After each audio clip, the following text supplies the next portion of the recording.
வணக்கம் நண்பர்களே. இன்றைக்கி நாம் எல்லோரும் தினமும் சமையலில் பயன்படுத்துகிற ஒரு சின்ன கீரை ஆனால் பெரிய பயன் கொண்ட கொத்தமல்லியை பற்றி தான் பார்க்க போகிறோம். கொத்தமல்லி நம் சமையலுடைய உயிர். சாம்பார், ரசம், சட்னி, குருமா எல்லாத்துக்கும் மனமும் சுவையும் தருவது இந்த கொத்தமல்லி இலை தான். கொத்தமல்லி உடல் சூட்டை நம்மளுக்கு குறைக்குது. செரிமானம் நல்லா செரிமானம் ஆகிறதுக்கு இந்த கொத்தமல்லி இலை உதவுது.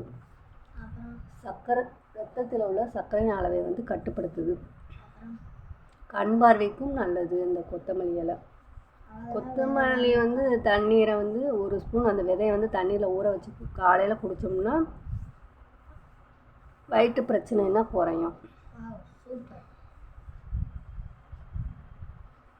கொத்தமல்லியை சமைச்சி முடிச்சுட்டு கடைசியில் தான் போடணும். அப்போ தான் அதோட மனமும் சத்தும் நம்மளுக்கு முழுசாக கிடைக்கும். இது பார்க்குறதுக்கு சிறுசாக இருந்தாலும் இந்த இதோட மருந்து, இது ஒரு மருந்து மாதிரி தான் அந்த கீரை. இது கொத்தமல்லி ஒரு மருந்து கீரைன்னு சொல்லலாம். இந்த வீடியோ பிடிச்சிருந்தா லைக் பண்ணுங்கள்.